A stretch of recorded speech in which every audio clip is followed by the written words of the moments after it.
Very happy to be joined by former Senator Mel Martinez, former chairman of the Republican Party. And Senator, wonderful to have you here.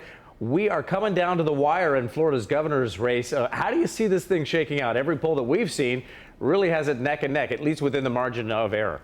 Absolutely. I think it's a very interesting year in that so many races are coming down to the wire, and certainly the governor's race in Florida is no exception. And I just think it shows how divided a country we are and how very polarized the electorate is. But I think as we come down to it, there's only another 24 hours to put up with the negative ads on TV and to find out the outcome. I wanted to ask you that very thing, because are you surprised that this race in particular has become so negative? Very, very few ads about what the other guy has done. It's more about what the other guy failed to do. You know, it does appear that people get very frustrated with negative advertising on TV. And I understand why, because it's very negative. But at the same time, it seems to move voters, and voters seem to be more persuaded by negative advertising than they do by the positive. The fact of the matter is that, first of all, let me tell you, I'm really glad I'm not on the ballot, and those days are behind me because it isn't fun. But I also have to tell you that I think in a close race like this, ultimately it's going to come down to the turnout. So the TV advertising plays a huge role. But right now, and I think for the last several days, it's really about who gets their troops out to the polls, who gets the voters out, who motivates the voters more. I'm very glad that you mentioned turnout, because if there's two main topics to this, at least 1A, 1B, it's the governor's race, and the other one, of course, is going to be medical marijuana. Do you think medical marijuana is going to get people out to vote, and wouldn't that tend to get more Democrats out, at least this subject?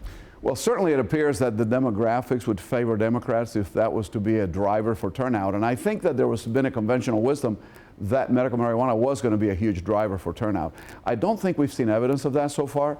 And in fact, it looks like medical marijuana from the latest polls and whatnot, that it may not even be winning. I think this is a difficult year for medical marijuana because the electorate in off-year elections tends to be whiter, tends to be older.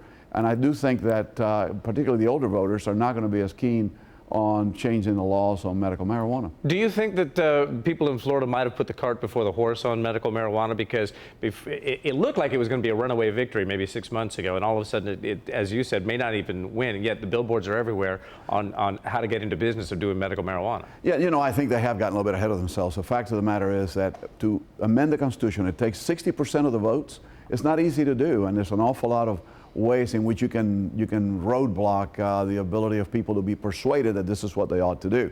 I personally don't favor constitutional amendments in general because I think it becomes too ingrained in our system. I think it's better to have the legislative body, the elected representatives, vote one way or the other on things like medical marijuana or so many other issues. I think constitutional issues ought to be preserved to those things that are very fundamental to our system of government, and not for every whim that comes along where someone wants to get an advantage, and most of all, frankly, not for an advantage to get people out to vote to achieve a purpose, which a lot of people have ascribed that the push for medical marijuana was just to help Charlie Crist get elected. Gotcha. On that basis, I'm not sure it's a good idea.